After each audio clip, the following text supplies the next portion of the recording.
Hello student, आज हम लोग शुरू करेंगे एम्पिरिकल एंड मॉलिक्यूलर फार्मूला। अभी तक हम लोगों ने क्या करा है कि हम लोग परसेंटेज कॉम्पोजिशन देखी है और उसका एप्लीकेशन पार्ट यहाँ पर आएगा, यूज भी होगा। डेंसिटी वाली बात भी देखी थी जहाँ हम लोगों ने वेपर डेंसिटी डिस्कस करा था, उसके अलावा स्पेसिफिक ग्रेविटी बेसिकली सेम चीज है, लाइट डेंसिटी है ना, बट यूनिटलेस। तो उन सब चीजों का थोड़ा थोड़ा पार्ट जो है कहीं ना कहीं अब यहाँ अप्लाई होना शुरू होगा। आज जो हम लोग पार्ट कर रहे हैं वो एम्पिरिकल और मॉलिक्यूलर फार्मूला है।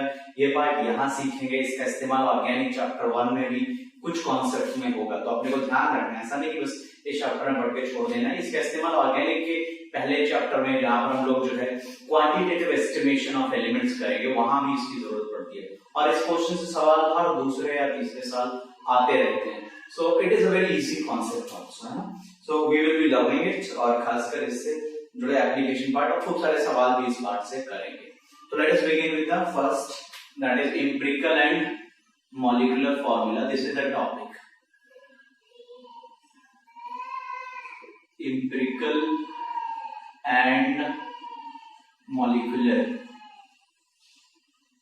Let me right empirical formula and molecular formula, ये टॉपिक अपने को देखना है। अब ये देखने के पहले अपन देखेंगे what is the meaning of formula, है ना। फार्मूला का मतलब क्या है? फार्मूले को हम ऐसे कह सकते हैं कि ये किसी सब्सटेंस ये कोई ग्रुप ऑफ एलिमेंट है। Formula can be referred as a group of element which represents one molecule of the substance. तो मैं फॉर्मूले कह सकता हूँ कि formula is some group of elements which represents the molecule, है ना, of the substance, which represents the molecule of the substance, है ना। ये किसी सब्सटेंस के मॉलिक्यूल को रिप्रेजेंट करता है। मान लो हमने लिया सल्फ्यूरिक एसिड, तो sulphuric acid is H2SO4। H2SO4 क्या है? एक सब्सटेंस है और ये इसका फॉर्मूला हो गया। This is referred as its formula because इसमें ये जो सल्फर, हाइड्रोजन और ऑक्सीजन के जो एटम है उनका क्या एक ग्रुप दिखा रहा है। सो उस ग्रुप का ये ऐसा सल्फर, हाइड्रोजन, ऑक्सीजन के इस ग्रुप को एक प्रॉपर तरीके से लिखा गया है, इसको हम लोग क्या कह देंगे? फॉर्मूला। अब जरा यहाँ ध्यान से समझना है ना। देखो फॉर्मूले जो हैं हम कह सकते हैं कि अपने दो तरह के, एक होता है empirical formula,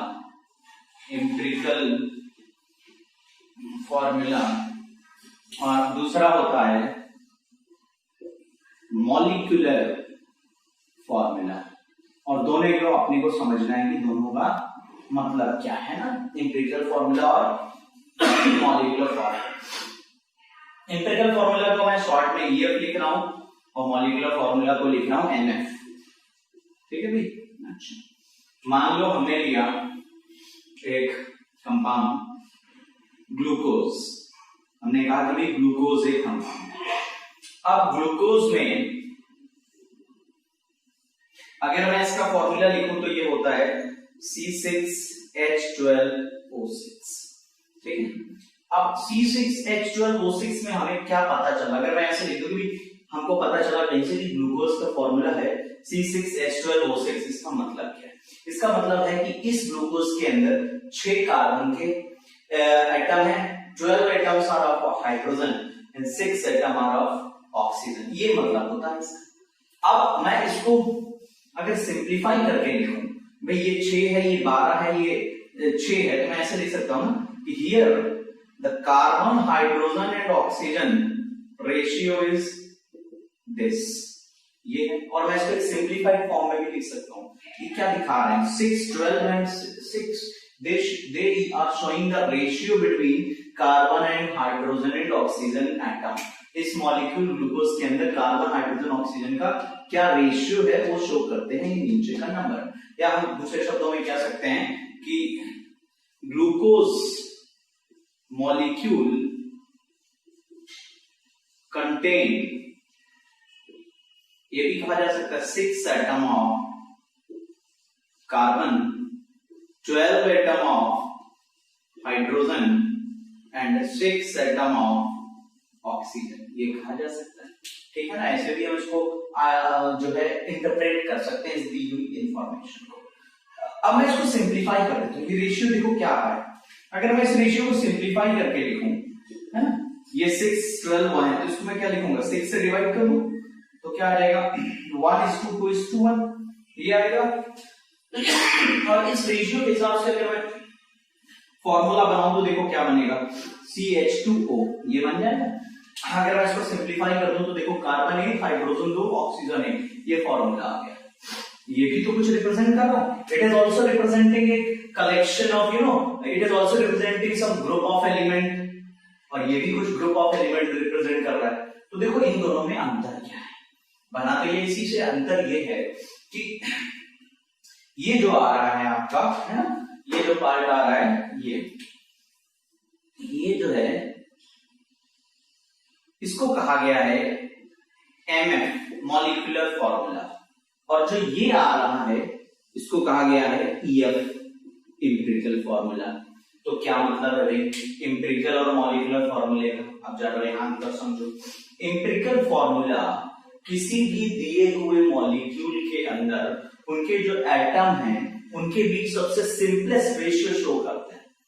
empirical formula represents, I am repeating it once again, empirical formula represents the simplest possible ratio between all the elements present in a given molecule.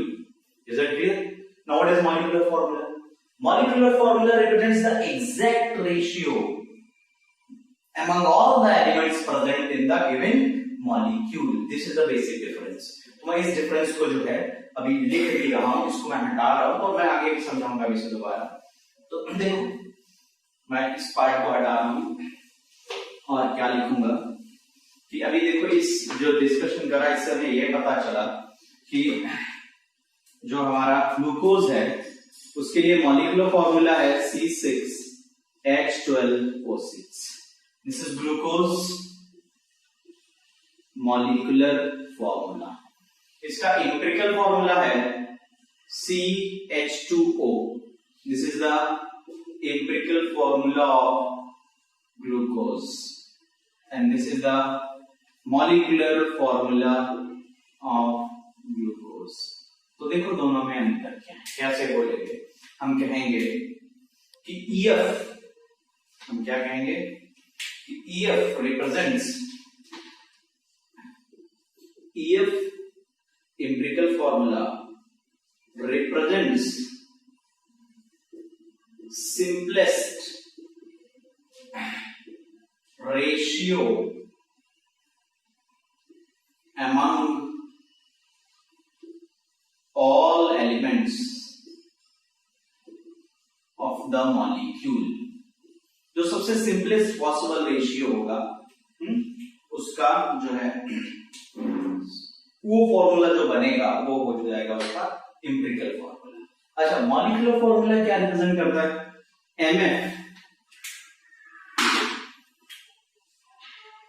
MF represents exact ratio among all elements, among all elements of the molecule, among all elements of the molecule। तो ये क्या कहलाता है? Molecular formula. यानी molecular formula जो exact ratios molecule के अंदर होगा उस कंपाउंड का, उसको रिप्रेजेंट करे। अब देखो दूसरी बात बताता हूं, इसको मैं दूसरे एग्जांपल लेके समझाऊंगा, ये भी बस लिख दे रहा हूं कि जो मॉलिक्यूलर फॉर्मूला है आपका, ये एक मॉलिक्यूल के लिए यूनिक होता है बस। अगर ग्लूकोज का यही है तो फिर ये किसी और के लिए नहीं हो सकता है। यानी molecular formula is unique for a particular molecule, है ना। तो मैं क्या बोलूंगा कि MF is unique for a particular molecule for a particular molecule. किसी दिए हुए मॉलिक्यूल के लिए ये यूनिक है, फिक्स है, चेंज नहीं हो रहा है ना, ये एक ही रहेगा। ग्लूकोज का यही हो सकता है, ये किसी और के लिए नहीं हो सकता, या ग्लूकोज का कोई और फॉर्मूला नहीं हो सकता। But in case of empirical formula this is not unique. एक से ज्यादा कंपाउंड के लिए जो है एक ही मॉलिक्यूलर एक ही एम्पिरिकल फॉर्मूला हो सकता है। तो मैं पहले स्टेटमेंट लिख रहा हूं, फिर समझाता हूं उसको दोबारा एग्जांपल लेके। तो क्या बोलूंगा कि empirical formula may be same for more than one molecule या more than one substance या more than one molecule लिख लिया, more than one type of molecule, एक से ज्यादा या more than one type of substance also कह सकते हैं, जिनके लिए एम्पिरिकल फॉर्मूला क्या होगा, सेम होगा। अब इस बात को मैं इलस्ट्रेट कर रहा हूं कुछ एग्जांपल लेके, और जरा समझने की कोशिश करिए, बहुत इजी टॉपिक है ये। देखिए क्या होगा, मान लो हमने एग्जांपल लिया हुआ है इस तरह का, मान लो लिया C6H6, इसको कहा जाता है बेंजीन, ठीक है, दिस इज अवर बेंजीन, ठीक है। और एक लिया इथाइन, जो आपने ऑर्गेनिक में हाई स्कूल में पढ़ा होगा, इसको कहते हैं C2H2, ठीक। ये जो है बेंजीन का मॉलिक्यूलर फॉर्मूला है, क्योंकि यहां पर कार्बन और हाइड्रोजन का एग्जैक्ट रेशियो आ रहा है, और ये इथाइन का मॉलिक्यूलर फॉर्मूला है, क्योंकि ये एग्जैक्ट फॉर्मूला होता है।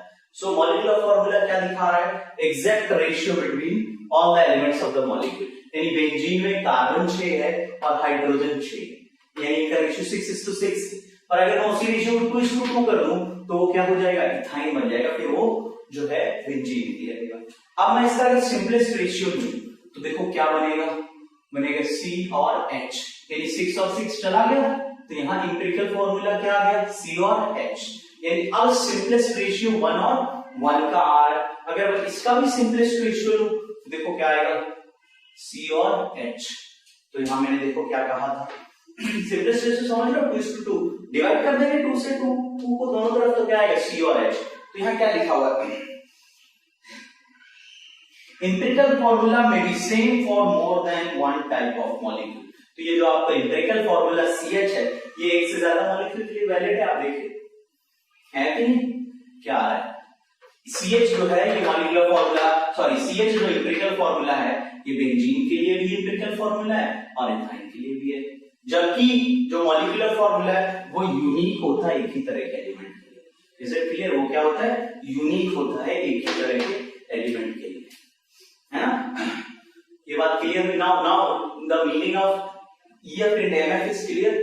EF क्या दिखा रहा है, सिंपलेस्ट रेशियो जो हो सकता है पॉसिबल, है ना। देखिए जैसे मान लो मैं एक एग्जांपल लेता हूं पोटेशियम परमैंगनेट का, potassium let me right dichromate, है ना, पोटेशियम डाइक्रोमेट ले लिया, फॉर्मूला होता है K2Cr2O7, ये फॉर्मूला होता है इसका मॉलिक्यूलर फॉर्मूला। इसका एम्पिरिकल फॉर्मूला क्या होगा, देखो ये 2 ये 2 ये 7, तो ये तो कट नहीं सकता, तो सिंपलेस्ट रेशियो तो नहीं हो सकता। अगर मैं इसको डिवाइड करूं ये 1 ये 1, तो ये 3.5 हो जाएगा, तो सिंपलेस्ट रेशियो नहीं लेना, तो इसको मैं क्या रखूंगा 2 और 7। तो कई बार क्या होगा कि मॉलिक्यूलर फॉर्मूला और एम्पिरिकल फॉर्मूला सेम रहेगा, है ना, कोई जरूरी नहीं कि दोनों डिफरेंट हो, कई बार दोनों सेम भी हो जाएंगे। Both molecular formula and empirical formula will be same. जैसे थोड़ा सिंपल एग्जांपल है NaOH, HCl, HBr, HI, HF, already ये 1:1 का रेशियो है, सब में 1 1 1, तो ये सिंपलेस्ट रेशियो है। तो ये आपका एम्पिरिकल फॉर्मूला भी हो गया और ये आपका मॉलिक्यूलर फॉर्मूला भी हो गया। तो समटाइम्स ये भी होगा कि empirical formula and molecular formula can be same, यानी जो सबसे सिंपलेस्ट पॉसिबल रेशियो होता है वही उसका जो है एग्जैक्ट रेशियो भी हो सकता है, यानी both can be same, like 1 और 1। तो ये क्या हो गया HCl, यानी मॉलिक्यूलर और एम्पिरिकल से HBr का क्या होगा, सेम रहेगा क्योंकि ये भी 1 तो सेम, HI का भी सेम, HF का भी सेम है। देखिए और एग्जांपल देखिए,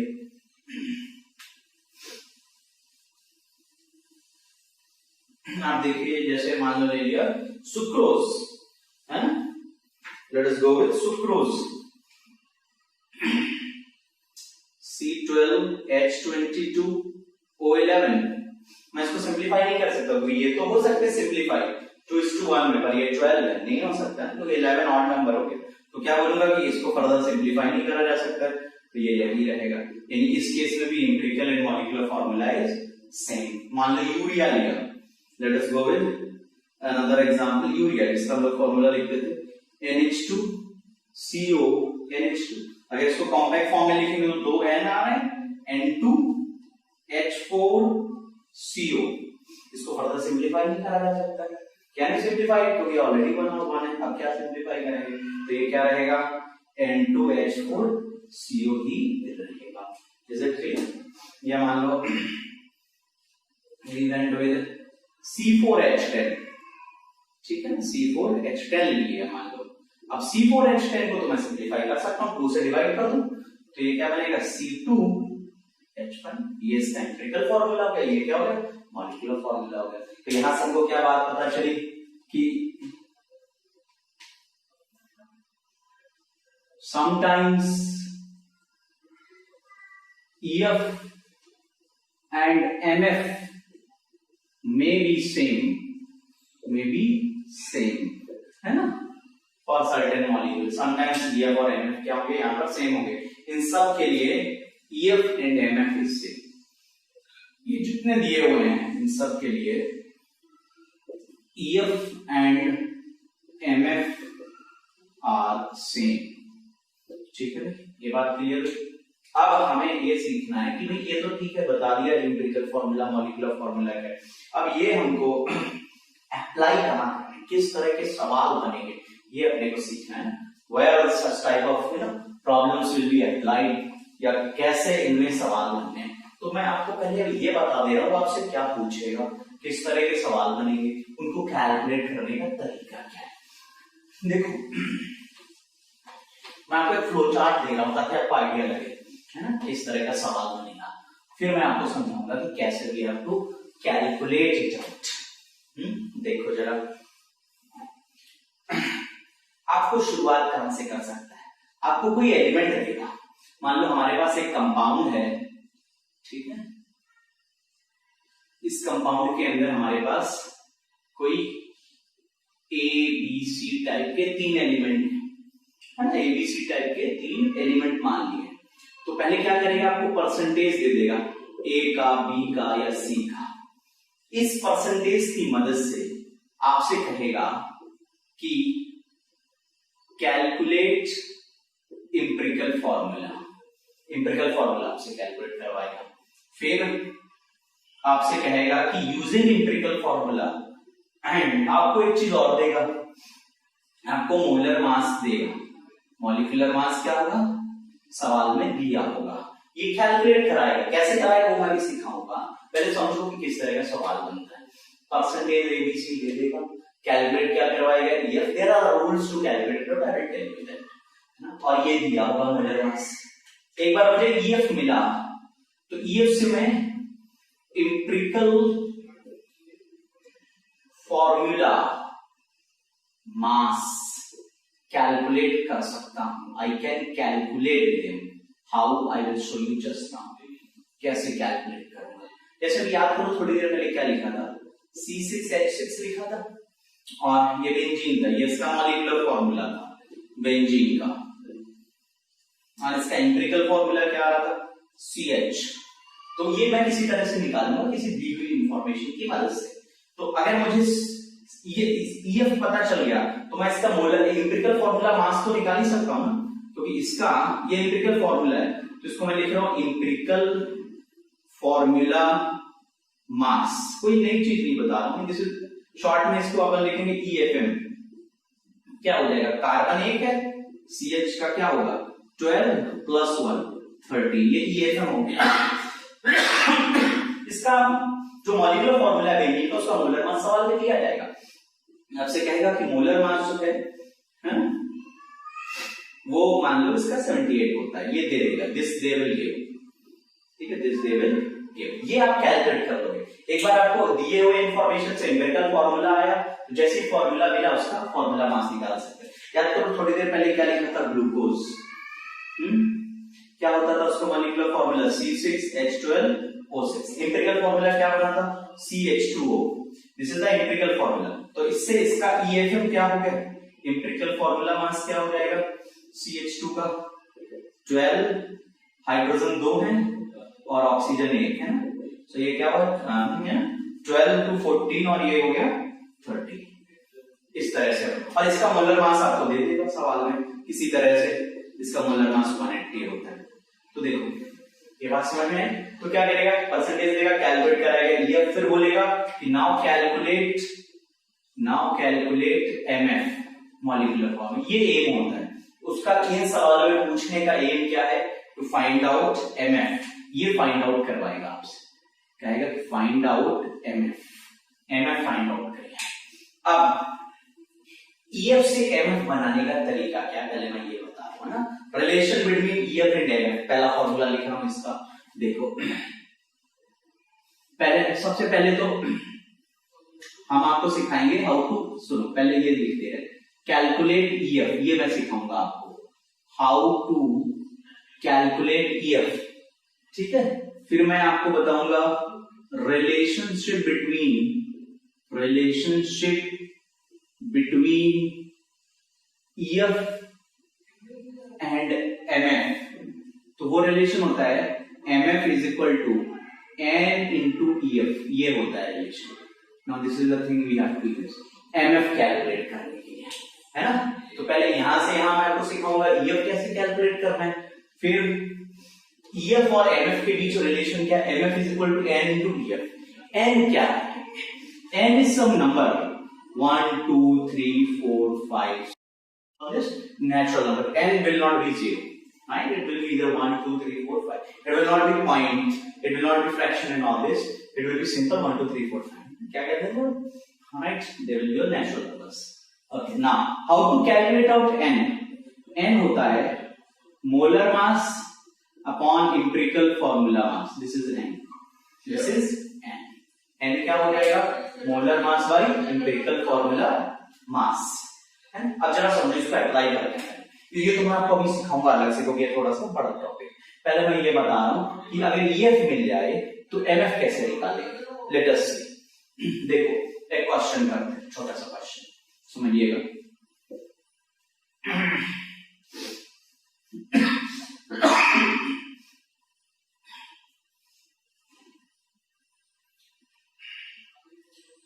If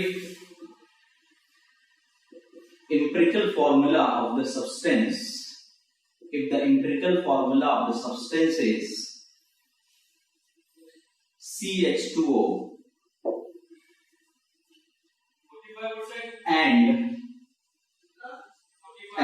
its vapor density is 90,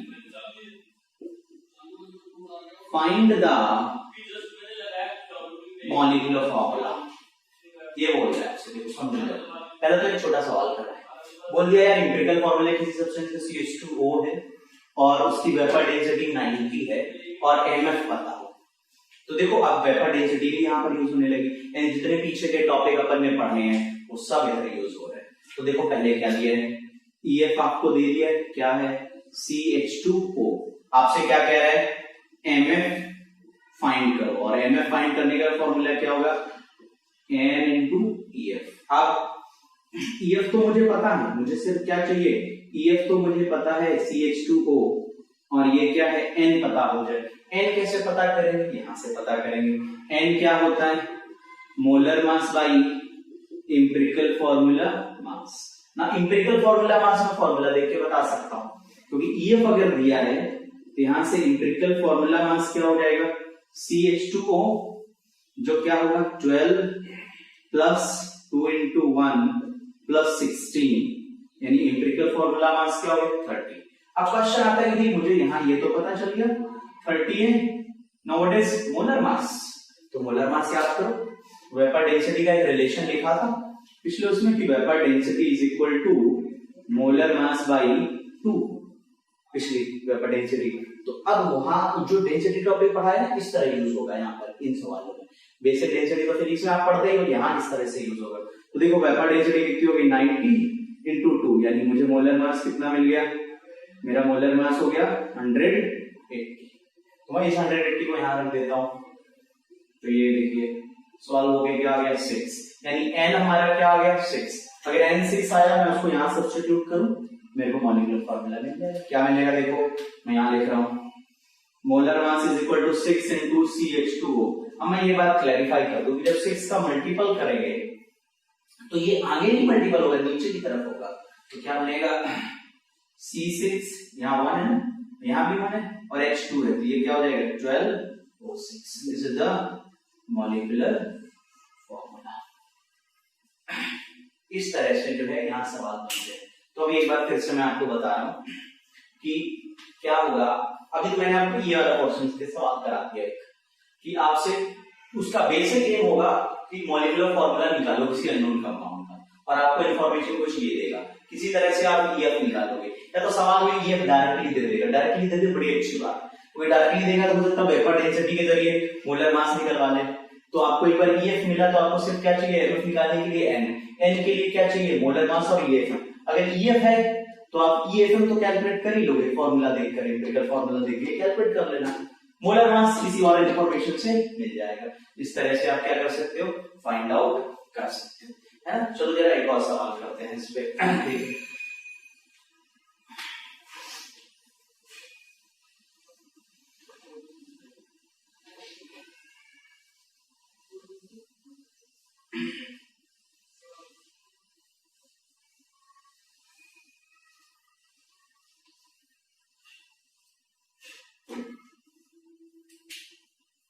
question है कि if an unknown substance has EF as CH, empirical formula is CH,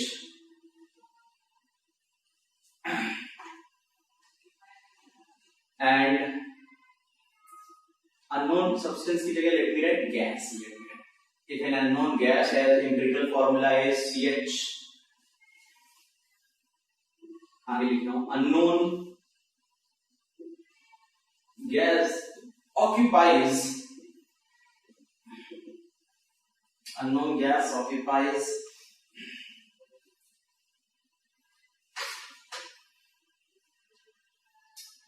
11.2 liter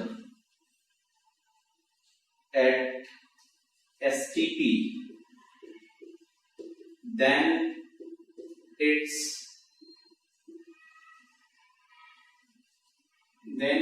weight is 15 gram. ठीक है, unknown gas occupies 11.2 liter at STP, then its weight is 15 gram. Identify the unknown gas. Identify the unknown gas. देखो भाई,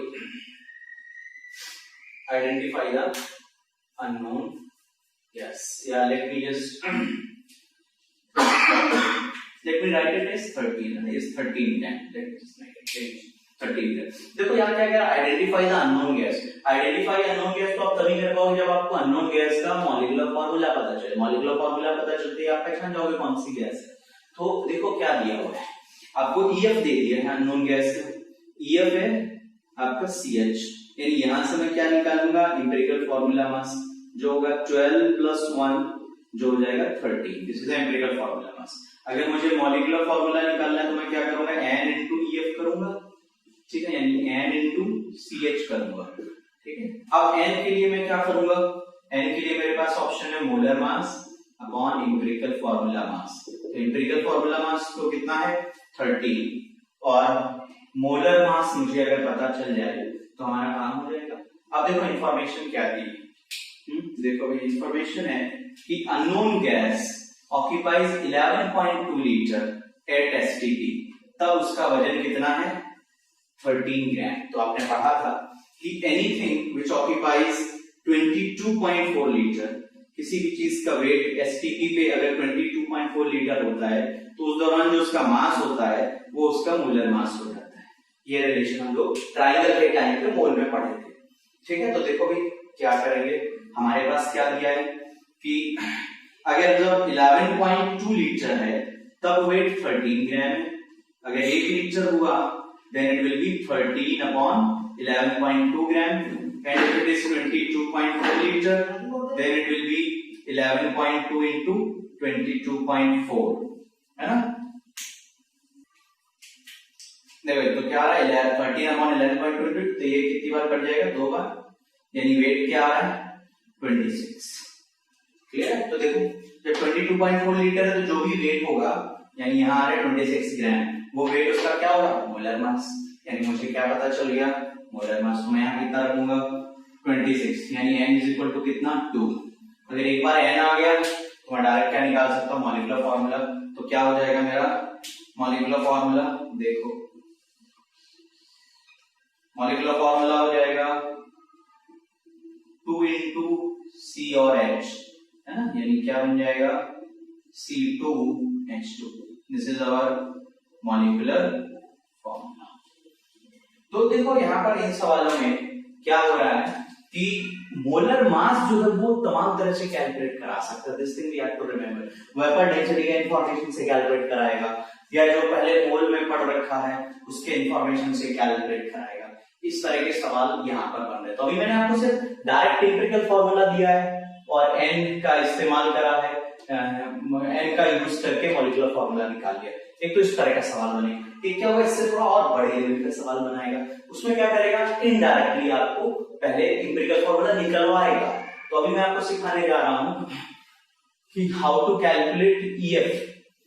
पर क्या करते हैं उसके पहले जरा, है ना, हम लोग थोड़े से एन के बारे में एक बार और थोड़े से एक दो सवाल देखते हैं ना।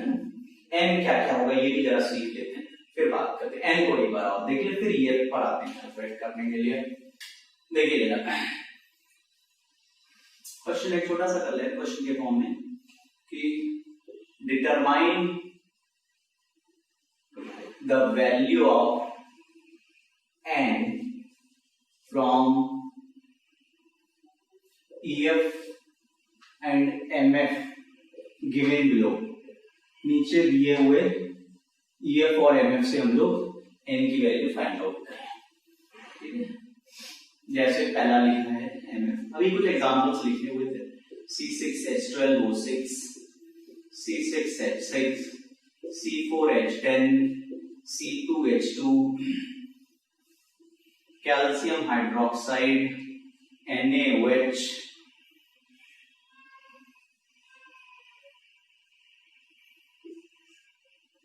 H2S2O4, H2S2O8, H2S2O5, ये कुछ ले लिए। इनके एम्पिरिकल फॉर्मूला भी मैं लिख दे रहा हूं। इनका empirical formula is CH2O, simplest ratio 1:1, CH, C2H5, CH same रहेगा, चेंज नहीं होगा, सेम रहेगा, चेंज नहीं होगा, ठीक है। ये क्या हो जाएगा HSO2, ये क्या हो जाएगा HSO4, और ये वैसे ही रहेगा। मान लो ये लिख लिया, ठीक है। तो देखो n कैसे होना है, n अपने को फाइंड आउट करना है। n क्या है, n होता है इसका और इन दोनों का क्या करना है मुझे, मोलर मास। देखिए मुझे मान लो दे दिया गया, तो देखो n यहाँ पर क्या हो जाएगा, इसका मोलर मास हो गया 180 डिवाइडेड बाय ये 30, यानी n क्या आ गया 6, ठीक है। अब जैसे ये दिया हो, इसका मोलर मास होता है 12 6 72 और 6, यानी क्या हुआ 78 डिवाइडेड बाय 30, यानी क्या हो गया 6। C4H10 12 4 जा 48 और प्लस 10 58, सो ये क्या हुआ 58 अपॉन 12 टू 24 प्लस 5 29, यानी इसका n क्या है 2 है ना। तो जब मुझे n निकालना होता है तो मैं n के लिए क्या करता था, मेरे पास होता था molar mass upon empirical formula mass. तो हमारे पास देखिए मोलर मास दिया हुआ है, यहाँ से फॉर्मूला देखकर मैंने मोलर मास निकाल लिया और एम्पिरिकल फॉर्मूला देखकर मैंने एम्पिरिकल फॉर्मूला निकाला, दोनों को डिवाइड करा, मुझे क्या मिल गया n। ठीक है, अब ये डायरेक्ट देते बड़ी अच्छी बात है, समटाइम्स मोलर मास डायरेक्ट दे देता है, molar mass of the compound is 1 कैसे दे दिया, we can easily find it, है ना। जैसे लिया है C2H2, तो मुझे अगर यहाँ n फाइंड आउट करना है क्या हो जाएगा 12 26 है ना, 24 और 2 26 और ये क्या हुआ 30, यानी n क्या हो गया 2।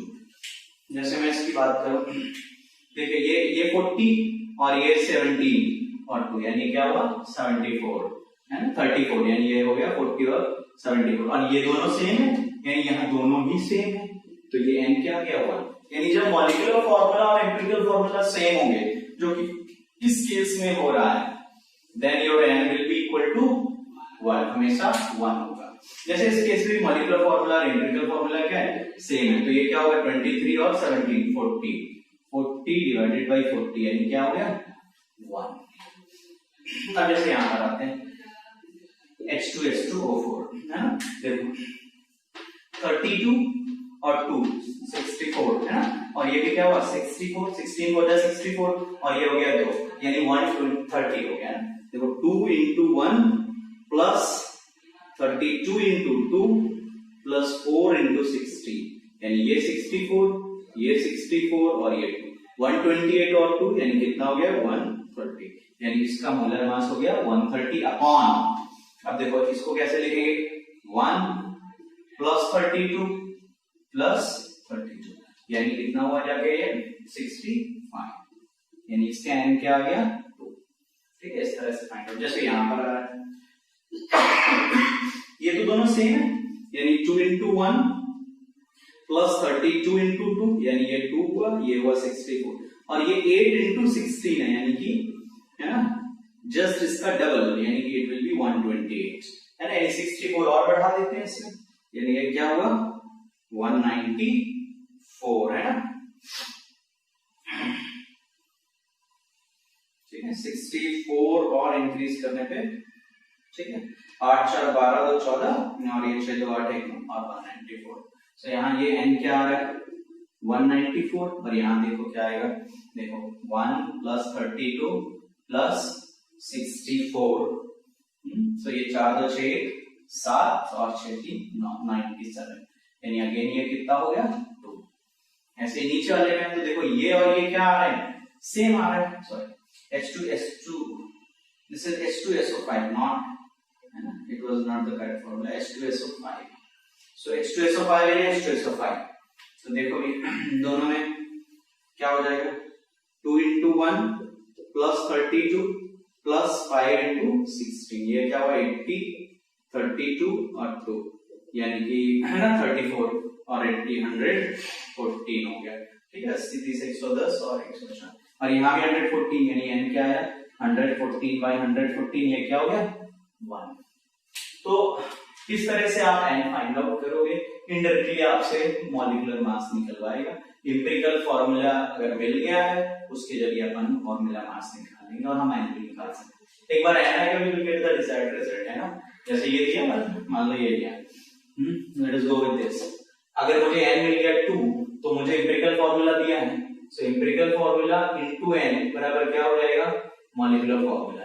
एम्पिरिकल फॉर्मूला क्या है C2H5, n क्या है 2, सो मॉलिक्यूलर फॉर्मूला क्या हो गया, ध्यान देना जब मल्टीपल करेंगे तो नीचे की तरफ आगे नहीं है C4H9। This way we will be finding it out empirical and molecular formula. अब हम लोग आगे मूव ऑन करेंगे and we will see how to calculate the empirical formula, वो सिखाता हूं। Calculation of EF empirical formula calculate करना है। पहले आपको परसेंटेज दिया जाएगा किसी एलिमेंट का, से परसेंटेज ऑफ कोई एलिमेंट है A और परसेंटेज ऑफ एलिमेंट B, ये आपको दिए जाएंगे। एलिमेंट ए और एलिमेंट बी। परसेंटेज एक बार मिल गए, देखो ये जिस तरह से मैं बता रहा हूं बस इसी तरह से अपने को जो है इसी फॉर्मेट में करने का तरीका है। बड़ा सिंपल तरीका है। Percentage of A, element A और एलिमेंट बी दिया जाएगा। अगला होगा to find out N. N क्या होता है?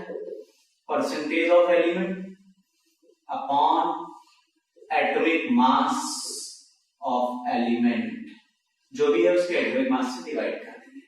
ठीक है, तो यहां पर मुझे यही करना होगा एन निकालने के लिए कि इसका परसेंटेज लेंगे, percentage of A upon atomic mass of A, कोई वैल्यू आ गई से x। वैसे ही दूसरा क्या लेंगे, percentage of B upon atomic mass of B, कोई वैल्यू आ गई y। या मैं नंबर दे दे रहा हूं, x और y की जगह लेट मी राइट 1 और एक आ गई से 2 और एक आ गई 6, ऐसे मान लेते हैं x और y की जगह वैल्यू ली। तो पहला स्टेप क्लियर हो, क्या करना है, n फाइंड आउट कर लेंगे। दूसरा स्टेप है to find out relative ratio r। क्या फाइंड आउट करना है? Relative ratio, that is r and r। अब ये क्या होगा, ये होगा n जो भी है upon lowest value of n, lowest value of n। यानी जब मैं इसके लिए r निकालूंगा तो देखो यहां n क्या है 2 और यहां n क्या है 6, तो n इसकी वैल्यू क्या है 2 अपॉन सबसे छोटी, इन दोनों में छोटा कौन है 2, तो खुद से ही डिवाइड करो, ये आ गया r। यहां पर अगर मैं रिलेटिव रेशियो निकालूंगा तो इस n की वैल्यू क्या है 6, ठीक, अपॉन लोवेस्ट वैल्यू क्या है 2, तो ये क्या हो गया 3। तो अब एलिमेंट a कितना आ गया 1 और एलिमेंट b कितना आ गया 3। तो हमारा जो एम्पिरिकल फॉर्मूला है उसमें a आ गया 1, b आ गया 3, तो हमारा एम्पिरिकल फॉर्मूला बन गया ab3। इस तरह से अपने को करना है। अब देखिए यहां पर समस्या क्या है, मैं एक बार फिर से बता देता हूं। पहले एक बार देखिए, आपको परसेंटेज ऑफ एलिमेंट दिया गया है 1 2 3 4 इतने की भी दे सकते हैं। मान लो मैंने 2 ले लिए a और b। पहला काम क्या हुआ, मोल्स निकालना। तो percentage of element upon atomic mass of element, तो मैंने निकाल लिया डिवाइड करके, मान लो 2 आ गए जस्ट एज्यूम, और यहां डिवाइड करा तो 6 आया। अगला स्टेप होगा रिलेटिव रेशियो निकालना, क्योंकि जब एम्पिरिकल फार्मूला होता है वो सिंपलेस्ट रेशियो होता है, तो ये तो एग्जैक्ट रेशियो 2 और 6 जैसा कुछ लग रहा है ना। तो अभी क्या करना है, जो n आया उससे इन दोनों में जो भी छोटा है उससे डिवाइड करो, और यहां जो n आया उसमें से इन दोनों में जो छोटा उसको डिवाइड करके लिख दो। तो ये आपका जो वैल्यू आएगी ये 3b3, यानी फॉर्मूला हो गया, एम्पिरिकल फॉर्मूला हो गया ab3। नाउ समटाइम्स क्या होता है समझना है ये बात, कि यहां पर आ जाता है एग्जैक्ट 3 नहीं आएगा, समटाइम्स आएगा 2.2, ऐसा कुछ आ रहा है तो उसको अपन क्या मान लेंगे 2, या समटाइम्स आ जाएगा से 4.8 तो उसको अपन क्या मान लेंगे 5। पर अगर कुछ ऐसा आ जाए 2.5 तो फिर अब ऐसा नहीं करना है। अगर 2.5 आ रहा है तो फिर मैं उसको ना तो 3 मान सकता हूं ना ही 2, तो मुझे क्या करना है, इसको ऐसी संख्या से मल्टीपल करना है ताकि ये होल नंबर बने। तो ये क्या हो जाता है 5। अगर मैंने यहाँ 3 की जगह 2.5 ले लिया है, हमारा सॉल्व हो गया किसी तरह से 2.5 आ रहा है, तो यहाँ मैं इसको होल नंबर बनाने के लिए क्या करूंगा, 2 से मल्टीपल करूंगा, ये 5 होगा। तो अगर मैंने यहाँ 2 से मल्टीपल करा है तो मुझे ऊपर भी 2 से मल्टीपल करना पड़ेगा। Is it clear? मान लो इसकी जगह 3 की जगह 2.5 ना होके 1.33 होता, तो होल नंबर बनाने के लिए मैं क्या मल्टीपल करता 3 का, तो ये क्या बन जाता 5 है ना, ये 3 और ये 4 हो जाता। ठीक है, अगर मैंने यहां 3 का मल्टीपल करा तो फिर मुझे ऊपर भी क्या करना पड़ता 3 का मल्टीपल, समझ गए? तो अगर ये 2.5 था तो अब मेरा नया फॉर्मूला क्या हो जाता, देखो ये 2.5 है तो ये 2 हुआ, तो ये क्या हुआ b5, और ये क्या हुआ 2 से मल्टीपल करा यहां भी यहां, तो ये क्या हुआ a2b5। अगर मान लो यहाँ 3 के 1.33 आ रहा होता तो मैं 3 से मल्टीपल करता, तो b क्या हो गया 4, और यहां 3 करा तो ऊपर भी 3 करना पड़ेगा 1 में, यानी क्या हो जाता a3b4। ये बात अपने को ध्यान रखनी है। अभी प्रैक्टिस प्रॉब्लम्स कराऊंगा तो मैं आपको बताऊंगा कि ये कैसे यूज होगा, उसमें यूज करके कैसे इंफॉर्मेशन। मेरा पहला सवाल करते हैं, चलो एक सवाल करते हैं, देखते हैं जरा इस क्वेश्चन है ना, कि मान लो क्वेश्चन दिया है कि लेट अस से कि a hydrocarbon contain 80% carbon and 20% hydrogen, ठीक है, and it's molar mass is 30. Let us say its molar mass is 30. Identify the hydrocarbon. Yeah, find out the molecular formula. Find out molecular formula of the hydrocarbon. अब क्या समझना है? क्या देखो मुझे क्या चाहिए? मॉलिक्यूलर फॉर्मूला चाहिए, ठीक है?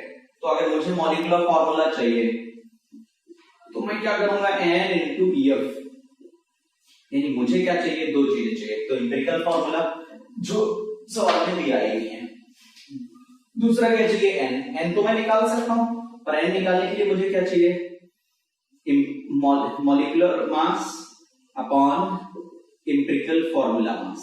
तो मोलर मास तो मुझे दिया हुआ 30, पर मुझे इंपेरिकल फॉर्मूला नहीं पता है, तो इंपेरिकल फॉर्मूला मास तो तभी पता चलेगा जब मुझे इंपेरिकल फॉर्मूला पता हो।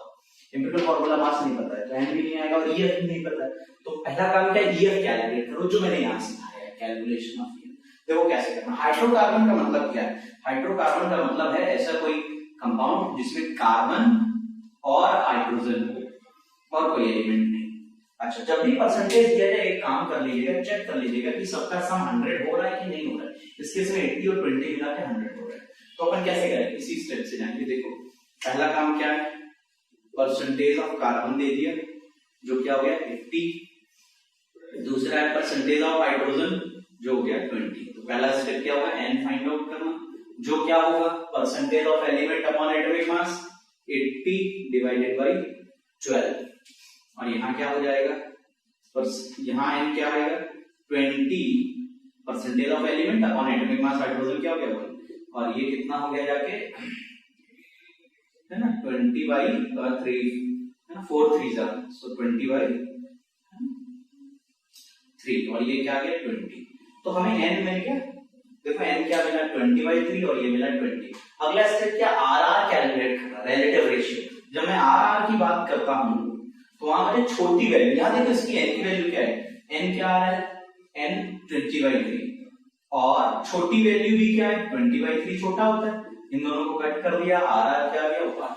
अब जरा यहां देखते हैं, यहां रिलेटिव रेशियो क्या होगा, N क्या है 20 अपॉन 20 by 3 तो गया ऊपर, तो क्या आया 20 अपॉन 20 इंटू 3, यानी हमारा रिलेटिव रेशियो क्या आ गया 1 और 3। तो देखो हमारे पास डायरेक्ट आ रहा है, कार्बन कितना आ रहा है 1, हाइड्रोजन कितना आ रहा है 3, राइट। सो हम क्या बोलेंगे, हमारा कार्बन 1 आया, हाइड्रोजन 3, ये इनके बीच रेशियो आ गया, सिंपलेस्ट पॉसिबल रेशियो आ गया, यानी हमारा एम्पिरिकल फार्मूला क्या हो गया CH3।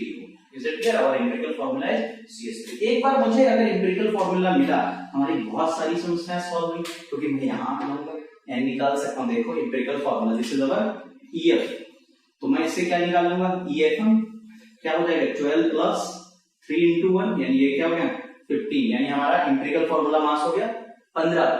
तो मैं उसको यहां सब्स्टिट्यूट कर दूंगा, N आ गया कितना 2, एक बार N आया मैं MF निकाल दूंगा, MF क्या हो जाएगा 2 इंटू एम्पिरिकल फार्मूला क्या था CH3, यानी क्या आ गया C2H6, ये हमारा मॉलिक्यूलर फार्मूला। इस तरह से we have to utilise this. अब सवाल को अच्छा बनाना होता है, यहाँ कुछ मॉलिक्यूलर फार्मूला 30 दे दिया, बोल देता वेपर डेंसिटी 15 है, तब भी वही डेटा आता, या किसी और तरह से। तो अभी समझ रहे हो, पिक्चर क्लियर हो रही है कि क्या पूछेगा।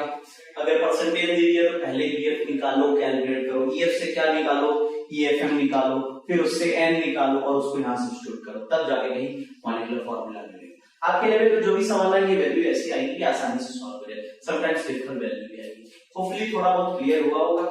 अब इससे जुड़े कई सारे सवाल अपन लोग जो है अगली क्लास में कंटिन्यू करेंगे। ठीक है, थैंक यू।